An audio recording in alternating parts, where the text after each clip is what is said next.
২৪ ঘন্টা Indian institute of hotel ম্যানেজমেন্টের studio থেকে আমি সব্যসাচী শুরু করছি স্পেশাল ২৪।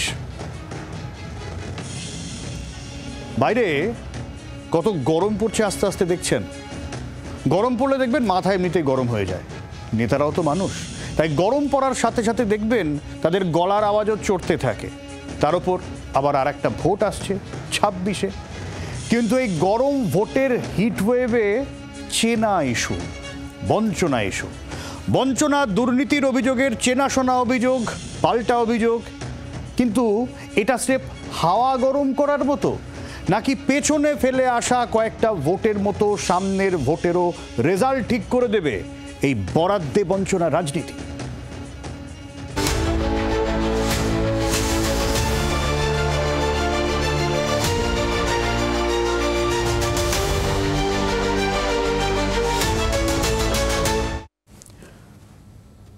গত ৫০ বছরে একটু একটু করে বদলে গিয়েছে ভারতের গ্রাম জীবনের চেহারা। দুর্নীতি আর লালফিতের পাশ কাটিয়ে পাকা রাস্তায় টাকা আসে, জল চুইয়ে কলে পড়ে, স্কুলে ঘুরে পাখা, দুপুরে খাবার, সরকারি কাজে হাতে দুটো টাকা আসে, ভাত ডালের অভাব হয় না খুব একটা। সবুজ স্বপ্নের মতো একেবারে ন্যূনতম চাহিদা না এগুলো? কিন্তু দেখুন সেখানেও রাজনীতি কতটা জোরদার। মানুষের ভালো থাকার ন্যূনতম শর্তেও পাওয়া না পাওয়া, দুর্নীতি, কালোবাজারি, গুচ্ছ গুচ্ছ অভিযোগ। আর এই অভিযোগের কাটা গোল্লা খেলায় বিপদে সেই সাধারণ মানুষ, যাদের জন্য সবকিছু, যাদের ভোটের নেতারা ক্ষমতায়, সেই তারাই বিপদে।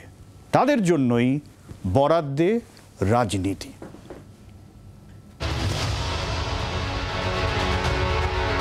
প্রান্তিক মানুষের কাছে ন্যূনতম সুবিধা পৌঁছে দেওয়ার এই সফল চেষ্টা দীর্ঘদিনের সদিচ্ছা আর টানাপোড়েনের ফসল।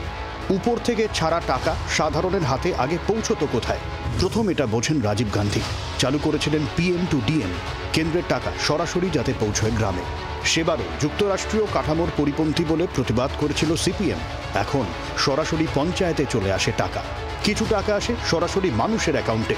গ্রামের মানুষের জন্য এই কাজেই তো ভোটের থার্মোমিটারের ওঠানামা বাংলায় যা আরও ঊর্ধ্বমুখী। বরাদ্দ বঞ্চনা নিয়ে গত কয়েকটা ভোট দেখেছে এ বাংলা। ২৬-এ বিধানসভা ভোটের আগেও জোরদার বরাদ্দে বঞ্চনা ইস্যু। ২০১৪ সালে দিল্লির মসনাদে বসার পরেই প্রধানমন্ত্রী নরেন্দ্র মোদী সব সাংসদকে অনুরোধ করেছিলেন নিজেদের নির্বাচনী কেন্দ্রে একটি করে গ্রাম দত্তক নিতে।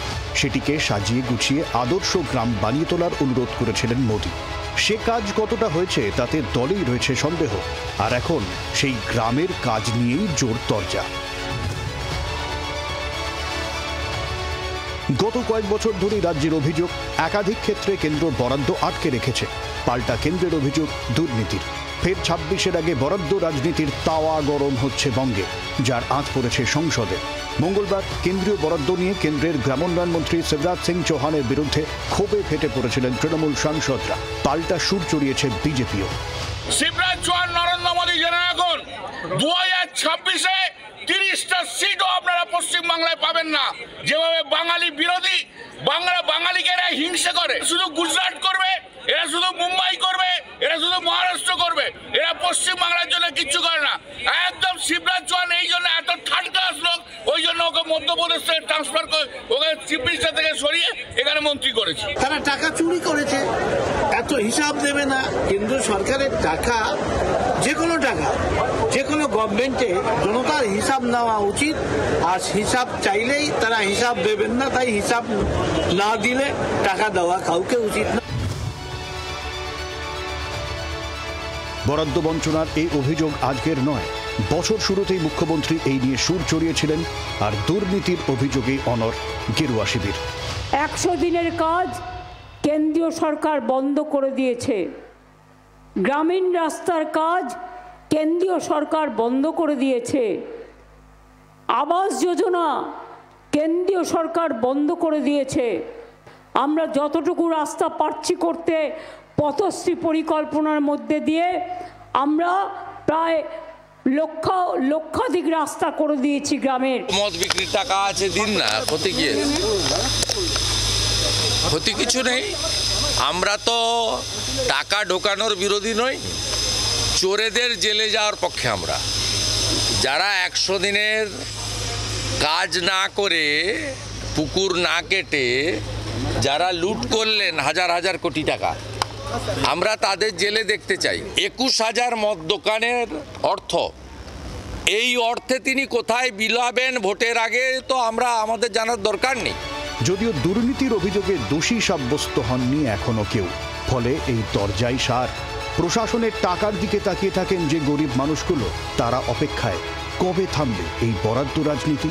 ব্যুরো রিপোর্ট, জি24 ঘন্টা।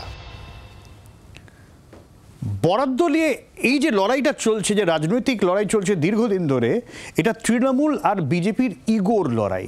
কেন? ব্যাখ্যা দিচ্ছেন রাজনৈতিক বিশ্লেষক সুমন ভট্টাচার্য।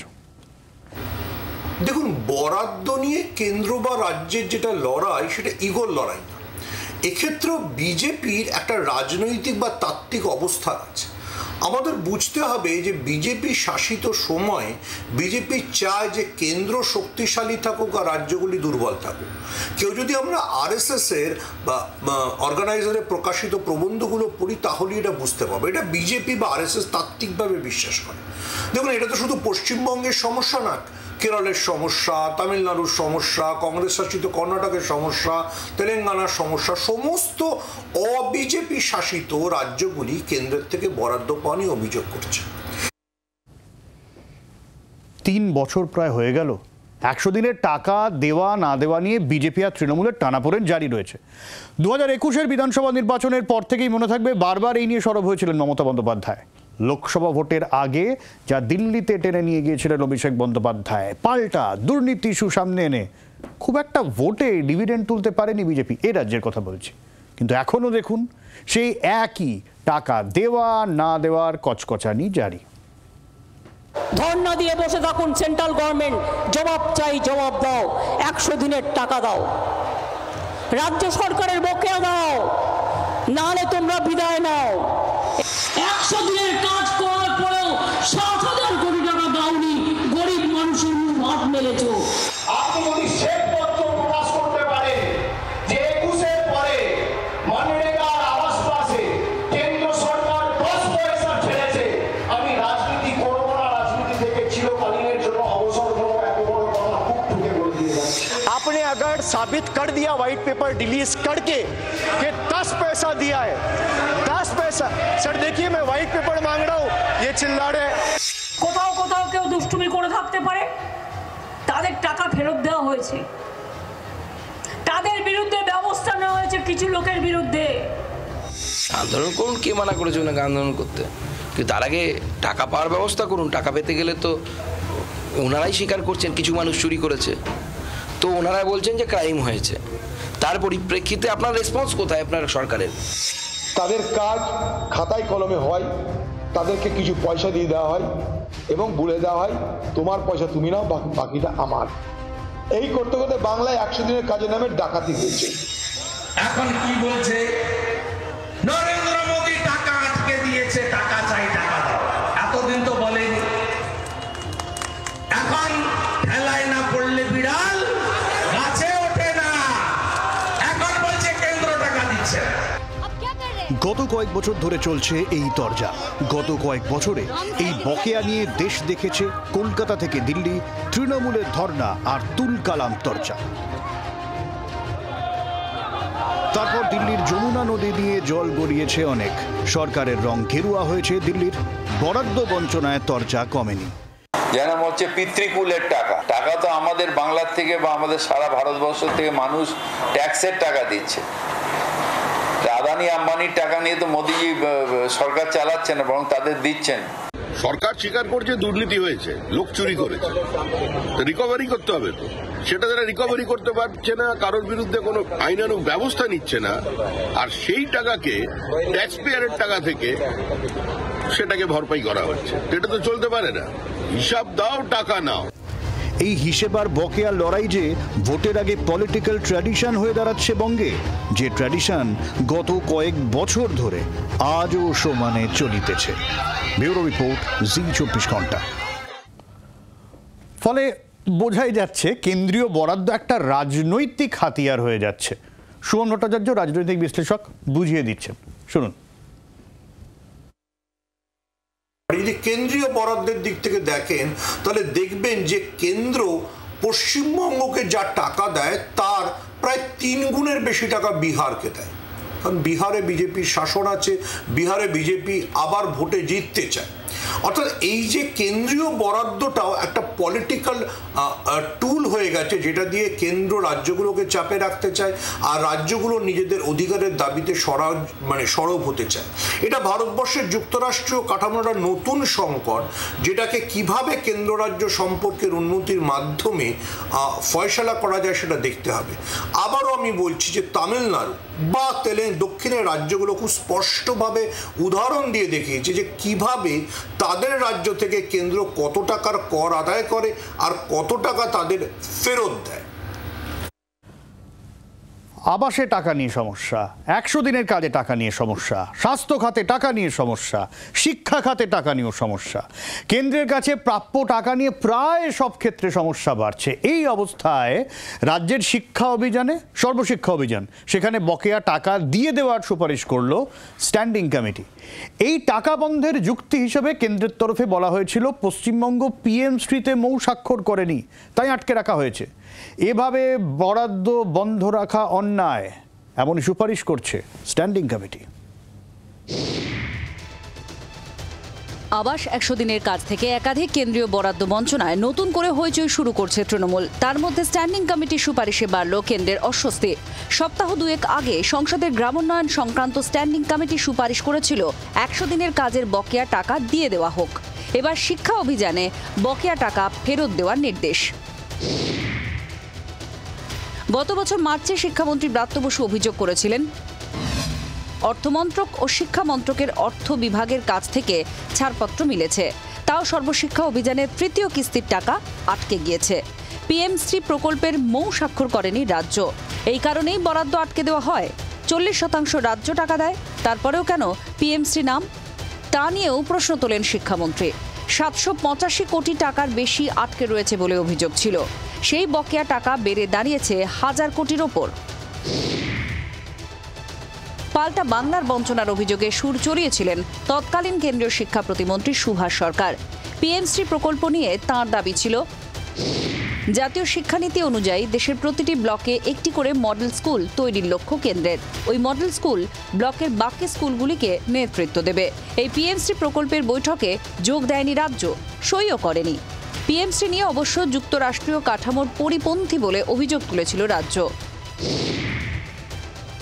এবার পিএমশ্রী ইস্যুতে আটকে থাকা সর্বশিক্ষা অভিযানের টাকা ছেড়ে দিতে কেন্দ্রকে অনুরোধ করল সংসদের শিক্ষা সংক্রান্ত স্ট্যান্ডিং কমিটি, যার চেয়ারম্যান কংগ্রেসের দিগ্বিজয় সিং। স্ট্যান্ডিং কমিটির সুপারিশ, পশ্চিমবঙ্গ সহ বেশ কয়েকটি রাজ্যের টাকা আটকে আছে। সর্বশিক্ষা অভিযানে পশ্চিমবঙ্গের 1000 কোটির বেশি প্রাপ্য। টাকা আটকে আছে কেরালা, তামিলনাড়ুরও। পিএমশ্রী প্রকল্পে মৌ স্বাক্ষর না করায় এই টাকা আটকে আছে।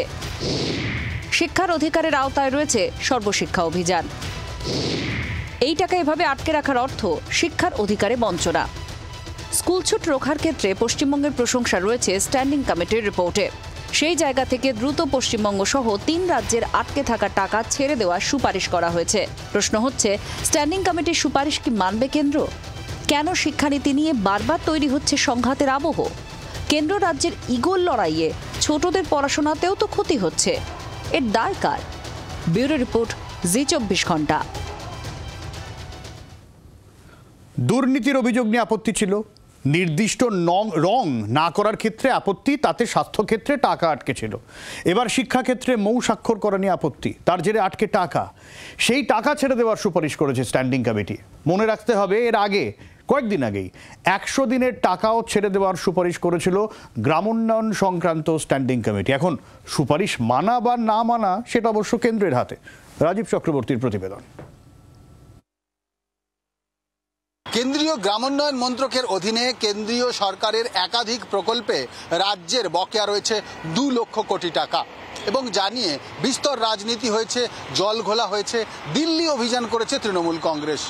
সম্প্রতি লোকসভায় কেন্দ্রীয় গ্রামোন্নয়ন মন্ত্রক বিষয়ক স্ট্যান্ডিং কমিটি তাদের সুপারিশে উল্লেখ করেছে পশ্চিমবঙ্গের বকেয়া টাকা মিটিয়ে দেওয়া হোক। রাজ্যসভায় আরও এক স্ট্যান্ডিং কমিটির রিপোর্ট পড়েছে এবং সেই রিপোর্টে দেখা যাচ্ছে শুধুমাত্র গোটা দেশের 3টি রাজ্যকে শিক্ষা খাতে বকেয়া রেখেছে কেন্দ্রীয় সরকার।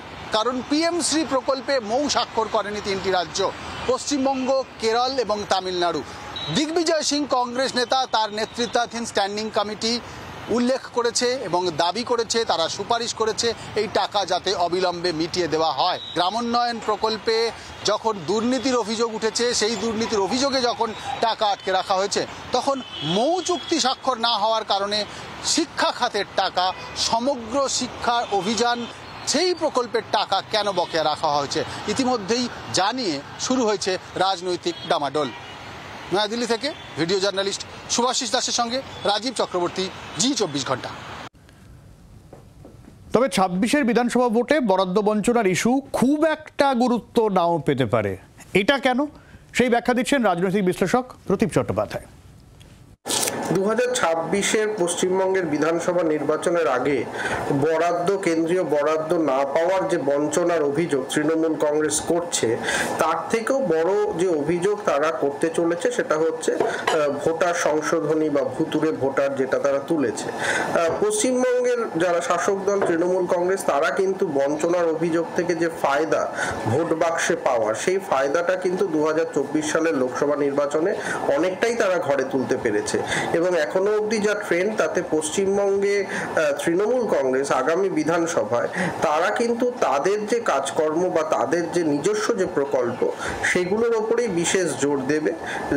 বঞ্চনার অভিযোগ তারা অতটা সামনে আনবে না বলেই আমার মনে হয়। তার কারণ এর যে বিপরীত দিকটা, সেটা হচ্ছে যে আবাস দুর্নীতির, যে আবাস যোজনার যে টাকা বাড়ি তৈরি করার এবং সেক্ষেত্রে যে দুর্নীতি বা টাকার হিসেব না দেওয়া, এগুলো তাহলে তখন আলোচনায় চলে আসবে। ফলে স্বাভাবিকভাবেই কেন্দ্রীয় স্তরে বিজেপি তারা চাইছে যে এই লাইনেই, যেরকম তারা 2024-এ পশ্চিমবঙ্গের নির্বাচনে, লোকসভা নির্বাচনে এসেছিল, যে পশ্চিমবঙ্গের যারা শাসন ক্ষমতায় তারা দুর্নীতিগ্রস্ত, দিল্লির বিজেপি নেতারা সেটা চাইছে। কিন্তু রাজ্যের বিজেপি নেতারা তারা কিন্তু একটু সন্দেহ রয়েছে তাদের যে ঠিক রাজনৈতিক লাইনটা কি হবে। আচ্ছা, এবার রাজনীতি ছাড়ুন, যাদেরকে নিয়ে রাজনীতি, যারা এই কেন্দ্রের রাজ্যের নানা প্রকল্প টাকার উপরে খুব করে নির্ভরশীল, তাদের কথা শোনাই এবার। কি বলছেন তারা, কতটা সমস্যায়, শুনুন। এখন পরিস্থিতি বলতে কি এখন বন্ধ হয়ে গেছে, এখন না হলে আর কি করব, হলে তো ভালো হয়। ফালতু এইসব না করা, বঞ্চিত 100 দিনে কাজ দিলে গরিব দুঃখীরা খেতেও পাবে। ফলে যে মানুষ সমস্যা আছে সেটা খুব স্পষ্ট। এই অবস্থায় দুটো স্ট্যান্ডিং কমিটির সুপারিশ আর গত ভোটের রেজাল্টের কথা মাথায় রেখে টাকা কি 26-এর আগেও আটকে রাখবে বিজেপির সরকার? দুর্নীতির অভিযোগ সামনে আনছেন, আনুন, কিন্তু অভিযুক্তকে দোষী সাব্যস্ত করতে হবে তো, সাজা দিতে হবে তো, সে তো কোনো অভিযোগেই হয় না। ফলে মানুষ দেখছে দুর্নীতির অভিযোগে রাজনীতি। স্বাভাবিকভাবেই যদি এই রাজনীতিতে তাদের রুটি রুজি রোজগারের জীবনে আঁচ আসে, ক্ষোভ তো জন্মাবেই। ভোটের আগে টাকা মিলবে কি রাজ্যের, নজর থাকবে।